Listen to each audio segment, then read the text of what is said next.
Hello, good morning all of you guys, कैसे हैं। चलिए, अपने लोग क्या पढ़ रहे थे, कंपाउंड इंटरेस्ट में आपको हमने बेसिक बता दिया था और आज हम स्टार्ट कर रहे हैं सवाल। जितने भी सारा कंपाउंड इंटरेस्ट पर क्वेश्चन बनेगा उस क्वेश्चन को हम निपटाएंगे। और अगर आपने अभी तक कंपाउंड इंटरेस्ट का अगर फर्स्ट वीडियो नहीं देखा है तो उसे आप ज़रूर देखिए, क्योंकि इसी कंसेप्ट पर सारा क्वेश्चन कंपाउंड इंटरेस्ट का हम बनाने वाले हैं। अभी हम किताब जो कर रहे हैं आपको बताए थे, ये 2400 जो क्वेश्चन है ये किताब भी आप लोग कर रहे हैं, तो इसमें सिंपल इंटरेस्ट हमने पूरा कवर कर लिया। अब पढ़ेंगे कंपाउंड इंटरेस्ट के बारे में। चलिए, फर्स्ट क्वेश्चन देखिए, आपको स्क्रीन पर दिख रहा होगा। दिया गया चक्रवृद्धि ब्याज के किसी वार्षिक दर पर जो है कोई राशि 4 वर्षों में स्वयं की कितनी दोगुनी हो जाती है, तो उसी दर पर कितने वर्षों में ये 16 गुनी हो जाएगा। बहुत अच्छा सवाल है और ये 2010 के मेंस में पूछा गया क्वेश्चन है। अब ऐसे क्वेश्चन पीटी में भी आने लगे हैं। देखिए इस सवाल को कैसे सोल्व करते हैं। सबसे पहले ये देखिए कि 4 वर्ष में स्वयं की दोगुनी हो रही राशि, तो अगर मान के चलिए रुपया अगर 1 है, धनराशि अगर 1 मान ले, तो ये दोगुनी हो जाती है। ये क्या हो जाती है? दोगुना, माने 2 हो जाता है। तो इसको दोगुना होने में कितना वर्ष लगता है? 4 वर्ष। कितना लगता है? 4 वर्ष लगता है। लेकिन क्वेश्चन कह रहा है कि 16 गुनी हो जाए तब कितना वर्ष होगा। तो इसका हम करेंगे 2 गुना, कितना हो जाएगा? ये 4। इसका करेंगे 2 गुना, कितना हो जाएगा? 8। इसका करेंगे 2 गुना, कितना हो जाएगा? 16। तो 16 यहाँ आके हो जाता है। ये 1 रुपया की राशि 16 गुनी हो जाती है। तो दुगुना होने में 4 वर्ष, तो इससे फिर 4 गुना होने में फिर 4 वर्ष, यहाँ से भी 4 वर्ष और यहाँ से भी कितना लगेगा? 4 वर्ष, क्योंकि 2 गुना यहाँ भी हो रहा है, 2 गुना यहाँ भी, 2 गुना यहाँ भी, 2 गुना यहाँ भी। तो इस तरह से अगर देखेंगे तो ये 4 वर्ष का क्या है? गैपिंग हो रहा है। तो 4 4 8 4 12 4 16, तो इसका आंसर निकल के आ जाएगा 16 वर्ष। बात समझ गए। अगर आप क्वेश्चन को इस तरीके से बनाना नहीं चाहते हैं, ये एक बेसिक कंसेप्ट है। अगर आप इस तरीके से क्वेश्चन को नहीं बनाना चाहते हैं तो आप इस तरीके से भी क्वेश्चन को बना सकते हैं। देखिए, अगर 2 गुना हो रहा है तो ये हो रहा है 4 वर्ष में 2 गुना, 4 वर्ष में 2 गुना हो रहा है। अब 16 गुना करना है, तो 16 गुना करना है तो ये 2 का पावर कितना होता है? 4। 2 का पावर कितना होता है? 16। 16 लिखने के लिए 2 का पावर कितना लिखना पड़ेगा? 4 लिखना पड़ेगा। तो यहाँ पर आप पावर चेक कर लीजिए कि पावर कितना बन रहा है। लेकिन आप ये याद रखिएगा कि यहाँ पर ये दोनों चीज़ सेम होना चाहिए। अगर 3 गुना होता तो यहाँ पे 3 का पावर कुछ ना कुछ बनाते। अगर 3 गुना होता, अब बोलता 81 गुना हो जाता है, तो 3 का पावर 4 लिखते। बात समझ गए। ये बेस दोनों समान रहना चाहिए। तो यहाँ पर पावर 4 बन रहा है और यहाँ पर टाइम आपका दिया गया 4 वर्ष। इस दोनों कर दीजिए मल्टीप्लाई, कितना निकल के आ जाएगा? 16। बात समझ गए। तो यहाँ से भी आंसर आ रहा है कितना? 16 वर्ष, और यहाँ से भी आ रहा है 16 वर्ष। चाहे आप ऐसे कीजिए ऐसे कीजिए, बात एक ही है। बात समझ गए। ये कम समय में आपको बन जाएगा, ये करने में ज़्यादा समय लग सकता है। ठीक है दोस्त, चलिए नेक्स्ट क्वेश्चन की तरफ। Next question number 2। क्वेश्चन कहा गया, what is the difference between the compound interest and simple interest at ₹400 at 5% पर एनम फॉर 2 ईयर्स। 2 वर्षों में 4000 रुपया धनराशि का 5% की दर से अगर लगाते हैं तो साधारण ब्याज और कंपाउंड इंटरेस्ट में अंतर क्या होगा, ये आपको बताना है। तो ऐसे क्वेश्चन को हमने बहुत तरीका आपको बताया था। हमने बताया था ट्री मेथड से ही बन जाएगा क्वेश्चन, गोल्डन रूल लगा सकते हैं और उसको सिंपल तरीका से ही बना सकते हैं। तो चलिए इसको हम करते हैं ट्री मेथड से। देखिए, आपका ये दिया गया कितना? 4000 रुपया। कितना दिया गया? प्रिंसिपल 4000 रुपया। रेट दिया गया 5%। तो यहाँ से उसका 5% जो होता है, तो 5% कितना होता है? 1/20 वैल्यू। तो इसका लेंगे 1/20, तो कितना हो जाएगा? 20 20 400, 200 रुपया। 200 होगा जी। तो यहाँ 200 है तो यहाँ भी कितना होगा? 200। अब फिर लेंगे इसका कितना? 1/20। तो 1/20 इसका कितना आ जाएगा? 10। कितना आ जाएगा? 10। तो ये 2 वर्ष का क्या है? ये 2 वर्ष का अगर हम देखते हैं यहाँ पर, तो ये 2 वर्ष का निकल के आया सिंपल इंटरेस्ट। अगर आप इतना ही राशि को देखते हैं तो, अगर आप इस पूरा राशि को देखते हैं तो निकल के आता है कंपाउंड इंटरेस्ट। आपको दोनों का चाहिए क्या चीज़? डिफरेंस। तो ये जो 10 रुपया देखने को मिला, ये 2 वर्ष के CI और SI का क्या है? डिफरेंस। तो इस क्वेश्चन का आंसर कितना हो जाएगा? ऑप्शन नंबर ए हो जाएगा। बात समझ गए? आप ऐसे ही बना सकते हैं या इसमें हम गोल्डन की फार्मूला यूज कर सकते थे। ठीक है दोस्त, चलिए गोल्डन फार्मूला पर किसको कैसे बनाएंगे वो देखते हैं। आपको हम 2 वर्ष के लिए क्या बताए थे, रेशियो 2:1 बताए थे। तो 5% का वैल्यू कितना होता है 1/20। 4000 का 1/20 लेंगे कितना हो जाएगा 200। अब 200 का लेंगे 1/20 कितना हो जाएगा, तो यहाँ से आ जाएगा 10। बात समझ गए?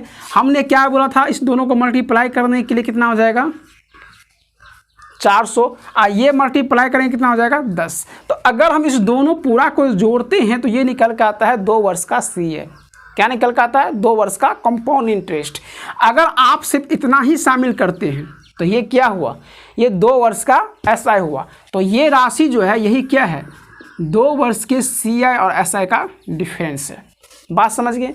तो ये हुआ आपका गोल्डन रूल जो हमने आपको बताया है पिछले वीडियो में। आप देखिए गोल्डन रूल को हमने 5 वर्षों तक का बताया, तो कैसे बताया, ये हुआ आपको ट्री मेथड से। ये फार्मूला पर भी ऐसे क्वेश्चन को बनाए जाते हैं, तो इसके लिए फार्मूला आपको याद रखना पड़ेगा। इसीलिए हमारे तरफ से ये दोनों कंसेप्ट बहुत बेहतर है। अगर आप फार्मूला याद रखना चाहते हैं तो फार्मूला आप याद रख सकते हैं PR² / 100 यही होता है 2 वर्ष के CI और SI का अंतर होता है। बात समझ रहे हैं? तो 3 मेथड हो गया। अब यहाँ पर देखिए P का वैल्यू कितना दिया गया है 4000। तो देखिए यहाँ पर P का वैल्यू 4000। R का वैल्यू कितना दिया गया 5। तो देखिए 5 × 5 बटा कितना लिखिए 100 का ये है स्क्वायर, तो 100 लिखिए। देखिए 3 जीरो से 3 जीरो यहाँ से आसानी से काट दिए। 5 दूना 10 हो गया, 2 से काट दिया 2 दूना 4 हो गया, 5 दूना कितना हो गया 10, फिर भी हुआ 10। तो आपको हमने यहाँ पर 3 तरीका बताया। आपको जो पसंद आता हो आप उस चीज़ को अपना लीजिए, चाहे आप ऐसे बनाइए या गोल्डन रूल से बनाइए या फिर डायरेक्ट फार्मूला लगा के बनाइए। लेकिन हमारे तरफ से ये दोनों कंसेप्ट बहुत बेहतर है, क्योंकि इस पे बहुत सारे क्वेश्चन जो है चुटकियों में क्या होते हैं सोल्व होते हैं। इसमें आपको फार्मूला याद रखना पड़ेगा, तो ये आपके एग्जामिनेशन हॉल में आपको दिक्कत या परेशानी उठाना पड़ेगा। हो सकता है अगर फार्मूला आप भूल जाते हैं तो, लेकिन अगर ये चीज़ आपको दिमाग में अगर बैठ जाता है तो ये आपके लिए बहुत बेहतरीन रहेगा। बात समझ गए? चलिए चलते हैं नेक्स्ट क्वेश्चन की तरफ। देखिए नेक्स्ट क्वेश्चन आपके स्क्रीन पर दिख रहा है दोस्त। क्वेश्चन क्या कह रहा है कि किसी धनराशि का 2 वर्ष में साधारण ब्याज और चक्रवृद्धि ब्याज जो है 8400 रुपया है साधारण ब्याज, और चक्रवृद्धि ब्याज कितना दिया गया है 8652 रुपया। इस क्वेश्चन को भी करने का बहुत सारा तरीका है, लेकिन मैं उसका एक शॉर्ट फॉर्म बताऊंगा। देखिए अगर 2 वर्ष का अगर क्या है कम सिंपल इंटरेस्ट 8400 रुपया दिया गया है, तो आप अच्छी तरह से जानते हैं कि सिंपल इंटरेस्ट जो होता है प्रत्येक वर्ष क्या होता है समान। तो 2 वर्ष का दिया गया है, आधार टोटल दिया गया है 8400 रुपया, तो 2 से भाग कर दीजिए कितना आ जाएगा 4200 रुपया। माने इसका मतलब ये हुआ कि पहला वर्ष 4200 रुपया होगा, दूसरा वर्ष भी कितना रहा होगा 4200 रुपया। अब ये जो है 2 वर्षों में कंपाउंड इंटरेस्ट आपको दिया गया है 8652 रुपया। कितना दिया गया है 8652 रुपया दिया गया है। तो आप यहाँ से देख रहे हैं कि ये राशि जो है उस राशि से अधिक है। इसका मतलब ये हुआ अगर 2 वर्ष का दिया हुआ है तो इससे वो जितना अधिक है ये क्या है उसका ब्याज है। निकाल लीजिए यहाँ से ब्याज कितना है 252 रुपया। तो ये 252 रुपया यहाँ लिखेंगे। बात समझ गए? ये 252 रुपया जो इंटरेस्ट लगा होगा ये किस पर लगा होगा ब्याज पर लगा होगा, जो फर्स्ट वर्ष का ब्याज होगा उस पर लगा होगा। तो इसका मतलब ये हुआ ये 4200 पर लगा होगा कुछ ना कुछ परसेंट, तब जाके ये कितना बन गया 252%। कितना बन गया 252%। तो अब आप यहाँ से आसानी से रेट निकाल सकते हैं 4200 का कितना परसेंट 252 होता है, तो ये होता है 6%। आप ऐसे ही निकाल लीजिए 252 जो है 4200 का कितना परसेंट होगा। यहाँ से आप निकालेंगे 100 से मल्टीप्लाई करेंगे दोस्त, तो ये 00 से 00 कैंसिल, और 42 छक्के कितना होता है 252, कितना आ गया 6%। तो बहुत इजी क्वेश्चन है। ऐसे ऐसे क्वेश्चन अब रेलवे में पूछे जा रहे हैं और ये बहुत बेसिक कंसेप्ट बन जाता है। इस क्वेश्चन का कोई मायने ही नहीं रहता है ना। तो चलिए इसी तरह के क्वेश्चन के साथ फिर बढ़ते हैं आगे।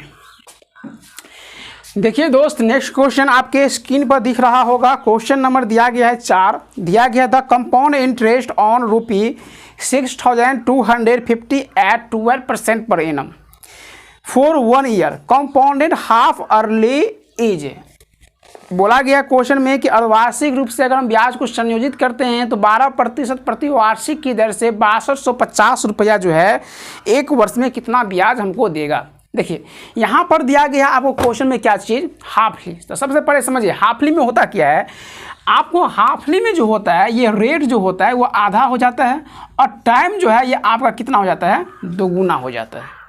बात समझ रहे हैं। तो यहाँ पर देखिए एक वर्ष दिया गया, तो एक वर्ष का मतलब ये हुआ कि अगर ये राशि एक वर्ष के लिए है, हमसे हाफली बोल रहा है, तो अगर हाफली हम करेंगे तो एक वर्ष में कितना साइकिल बनेगा, 2 साइकिल बनेगा। 6 माह का 6 मंथ का कितना साइकिल बनेगा जी, तो ये 6 मंथ का 2 साइकिल बन जाएगा एक वर्ष में। बात समझ रहे हैं। और रेट जो है ये रेट इसमें कितना दिया है, 12% दिया गया है। तो 12% के रेट से ये हाफ कितना हो जाएगा, 6%। कितना हो जाएगा, 6%। अगर आप इतना जान गए हैं तो इस क्वेश्चन को बनाने के कई तरीके हैं। सबसे पहले देखिए आप जानते हैं कि अगर ये 6% है और आपको पी का वैल्यू माने मूलधन का वैल्यू 6200 कितना दिया गया, 50 रुपया। तो यहाँ से आप ट्री मेथड अप्लाई कर सकते हैं, यहाँ से आप गोल्डन रूल अप्लाई कर सकते हैं और यहाँ से आप जो है सक्सेसिव इंक्रीज मेथड जो है ये भी अप्लाई कर सकते हैं। तो हम आपको सबसे बढ़िया कंसेप्ट बता रहे हैं सक्सेसिवली जो इंक्रीज परसेंट होता है इसका। तो इसका सक्सेसिव निकालेंगे 6% का कितना हो जाएगा, 6 6 12 और प्लस 6 का 36/100। बात समझ रहे हैं। तो ये आ गया 12.36%। बात समझ गए दोस्त। ये इस 6% और 6% का ये क्या है, सक्सेसिव है, क्योंकि कंपाउंड इंटरेस्ट जो होता है ये क्या होता है, एक वर्ष से दूसरे वर्ष, दूसरे वर्ष से तीसरे वर्ष, तीसरे वर्ष से चौथे वर्ष में अगर ऐसे ही करके चलता रहता है तो आपका जो ये परसेंटेज है ये सक्सेसिवली क्या होता है, बढ़ता है। इसमें सक्सेसिव क्या होता है, चेंजिंग आता है। बात समझ गए। अर्थात आप ऐसे कर सकते हैं कि अगर 1 रुपया की राशि यहाँ पर अगर 3 रुपया बन गई है तो इसका 3 गुना है, तो ये अगले वर्ष ये 9 गुना हो जाएगा, इसका 3 गुना, अर्थात इसका 9 गुना। तो ये एक जीपी में बढ़ेगा।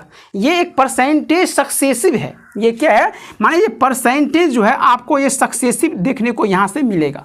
बात समझ रहे हैं। तो चलिए इस पर सोल्व कीजिए क्वेश्चन को। तो 12 आप यहाँ से डायरेक्ट क्वेश्चन बन गया। आप देखिए आपका कितना दिया गया है, तो 6250 रुपये आपका मूलधन दिया गया। यहाँ से निकाल लीजिए आप 12 पॉइंट कितना, तो 36% निकाल लीजिए। निकालने की कोई ज़रूरत नहीं है, यहाँ से आप ऑप्शन मैच कीजिए। देखिए 12 का अगर यहाँ पर सिर्फ 6000 होता तो 12 6 72, 720 तो ऐसे ही होता। अब आप ऑप्शन भी चेक कर सकते हैं, 720 देखिए 700 सभी ऑप्शन में है, एक बात। दूसरी बात, अगर यहाँ पर दिया गया क्या चीज़ 250 बच गया और यहाँ पर 36, यहाँ पर आप यूनिट डिजिट भी मैच कर सकते हैं। अगर आप यूनिट डिजिट मैच कीजिएगा तो 6 पंचे 30 होता है, ठीक है। अर्थात अगर ऐसे देखें 6000 का 12% 720 तो यहाँ से निकाल पा रहे हैं। देखो दोस्त कैलकुलेशन करने की कोई जरूरत नहीं, आराम से निकल जाएगा। यहाँ से हो गया। अगर और 250 का 12% देखें तो 12 दूना 24, 12 दूना 24, तो यहाँ से निकल रहा है कितना, 24 और 6 पंचे 30, तो 30 के आसपास यहाँ से निकल रहा है, ठीक है। और उसका कुछ ना कुछ पॉइंट में वैल्यू जाएगा। तो आपका ऑप्शन नंबर बी और डी तो ऐसे ही छट गया और सी तो ऐसे छटा हुआ है, क्योंकि सी का वैल्यू जो है 700 से कम है। तो आपका ऑप्शन नंबर कितना बचा, सिर्फ 1 बचा। तो आप ऑप्शन नंबर 1 में टिक कर सकते हैं। ऑप्शन नंबर 1 में कितना दिया गया है, 772.50। तो इसका आंसर कितना हो जाएगा, 772.50। तो ये ज़रूरी नहीं है कि आप कैलकुलेट ही करें क्वेश्चन को, कैलकुलेट करने की कोई ज़रूरत नहीं होती है। आप क्वेश्चन को डायरेक्टली ऐसे भी बना सकते हैं, ऑप्शन को एलिमिनेट करके। बात समझ गए, ठीक है। देखिए इस क्वेश्चन को आप दूसरे विधि से बनाने का प्रयास करते हैं। ये तो आप सक्सेसिव मेथड से बना लिए, दूसरे मेथड से बनाने का प्रयास करते हैं। देखिए अगर ट्री मेथड यहाँ पर अप्लाई करें तो ट्री मेथड का देखिए इसका निकालेंगे कितना, 6%। तो इसका वैल्यू निकालेंगे 6%, तो 6% कितना हो जाएगा, 6 पंचे 30 का 0 हासिल 3, ठीक है। और 6 दूना 12 और 3 कितना हो जाएगा, 15 का 5 हासिल 1 और 36 से कितना हो जाएगा, 37, 00 कैंसिल। अगर यहाँ 375 तो यहाँ भी कितना होगा, 375 होगा। और इसका निकालेंगे अब कितना, तो 6%। तो 6% निकालेंगे, 6 × 30 का 0 हासिल 3, 42 3 45 का 5 हासिल 4, 18 4 कितना हो गया 22, और 2 अंक के बाद आ जाएगा पॉइंट, अगर परसेंटेज को हटाएंगे तो। अब यहाँ से जोड़ लीजिए, हो गया। देखिए 5 दूना 10 का 0 हासिल 1, 14 1 15 हासिल 1, 6 1 7, 750 यहाँ से आ गया, और ये आ गया आपको 2250। बात समझ गए। इसको जोड़ेंगे तो कितना हो जाएगा 772.50, और यही है आपका क्वेश्चन का आंसर। तो ये जो मेथड होता है ये बहुत बेहतरीन मेथड है। ट्री मेथड हो गया, गोल्डन रूल्स हो गया, ये बहुत अच्छा मेथड है कंपाउंड इंटरेस्ट में। आपको ये चीज़ जरूर सीखनी चाहिए। अगर आपने अभी तक इस चीज़ को नहीं सीखा है तो आप पिछले वीडियो में जाइए, इसका फर्स्ट पार्ट वाला वीडियो आप देखिए, आपको जरूर समझ में आएगा। चलिए चलते हैं नेक्स्ट क्वेश्चन की तरफ। देखिए नेक्स्ट क्वेश्चन आपके स्क्रीन पर दिख रहा होगा, क्वेश्चन नंबर 5 की तरफ आ गए हैं। क्वेश्चन नंबर 5 क्या कह रहा है, a sum of money lent at compound interest amounts to 1460 in 2 years and ₹1606 in 3 years। तो आपको निकालना है rate of interest per annum. Question कहा गया कि चक्रवृद्धि ब्याज पर कोई राशि उधार ली जाती है 1-2 वर्ष के लिए, तो 2 वर्ष में ये कितना रुपया बन जाता है 1460 रुपया, और 3 वर्ष के में बन जाता है 1606 रुपया। आपको निकालना है क्या चीज़, रेट ऑफ इंटरेस्ट। बहुत इजी क्वेश्चन है। अगर 2 वर्ष में बन रहा है 1400 कितना 60 रुपया, कितना बन रहा है 1460 रुपया। देखिए दोस्त बहुत इजी क्वेश्चन है। और तीसरा वर्ष में ये राशि बन रहा है 1606 रुपया। तो आप क्या जानते हैं, आपको हमने पहला वीडियो में क्या बताया था, आपको पहला वीडियो में यही ना बताया था जी कि अगर 100 रुपया मेरा राशि है, इस पर हम 10% ब्याज की वसूली करते हैं, तो दूसरे वर्ष में जो है ये ब्याज, दूसरे वर्ष के प्रारंभ में ये कितना हो जाएगा 210 रुपया, सॉरी 110 रुपया। 100 पर 10% के रेट से ये कितना हो जाएगा 110 रुपया हो जाएगा। अब जो ब्याज वसूली करेंगे तो ये जो है ये मिश्रधन है, पहला वर्ष का ये क्या है मिश्रधन, पहला वर्ष का मिश्रधन। लेकिन दूसरे वर्ष के लिए क्या काम करेगा, प्रिंसिपल का काम करेगा, मूलधन का काम करेगा। अब जो 10% वसूली करेंगे, अब ये 10% इस पे वसूली नहीं करेंगे, डायरेक्ट आप इस पे वसूली कर लीजिए। तो यहाँ से निकालेंगे 10%, तो ये कितना आ जाएगा 121। बात समझे। तो आपने क्या देखा, आपने यही देखा कि अगर चक्रवृद्धि ब्याज पर कोई राशि जो होती है, जो क्या होती है, अगर पहला वर्ष का अगर ये क्या है मिश्रधन है, तो उस वर्ष के लिए, जिस वर्ष में अभी हम वर्तमान में हैं, उसके लिए मूलधन का काम करता है। तो इसका मतलब ये हुआ कि अगर ये दूसरे वर्ष का अमाउंट दिया गया है और इसमें ये फिर तीसरे वर्ष का ये अमाउंट दिया गया है, तो इसके मतलब ये हुआ कि ये तीसरे वर्ष का क्या है मूलधन, तीसरे वर्ष के लिए क्या काम करेगा मूलधन का काम करेगा। तो इस दोनों का डिफरेंस देखिए, यहाँ से इस दोनों का आप यहाँ से डिफरेंस देख लीजिए, या नहीं तो अगर काटना चाहते हैं, अगर कट रहा है तो उसको काट भी सकते हैं। चलिए 200 काटते हैं, 7 दूना 14, 3 दूना 6 0, 8 दूना 16 0, 3 दूना 6, और कटेगा नहीं कटेगा। तो यहाँ से 70 3 73 का क्या है डिफरेंस, 73 का डिफरेंस कितना पर है, तो 730 पर है, गुने 100। यहाँ से काटेंगे कितना परसेंट 10%। तो इस क्वेश्चन का आंसर कितना हो जाएगा 10%, ऑप्शन नंबर डी। कैसा लगा, मजा आया। तो इस तरीके से क्वेश्चन को बनाते हैं और ये बहुत कम समय में क्वेश्चन बन जाता है, बट आपको कंसेप्ट जो है ये आपके दिमाग में ज़रूर होनी चाहिए। अगर अभी भी हम कहते हैं, अगर आपने वीडियो नहीं देखा है पहला वीडियो, तो आप ज़रूर देखिए, ठीक है दोस्त। चलिए इसी क्वेश्चन के साथ हमने 2010 के जितने भी सारे क्वेश्चन बन रहे थे हमने निपटा दिया है ना। हम आपको फिर धीरे धीरे करके सारा बुक इसको ख़त्म करेंगे और आपसे फिर मिलेंगे नेक्स्ट वीडियो में इसी क्वेश्चन के साथ कंपाउंड इंटरेस्ट में। तब तक के लिए हम लेते हैं अलविदा, जय हिंद।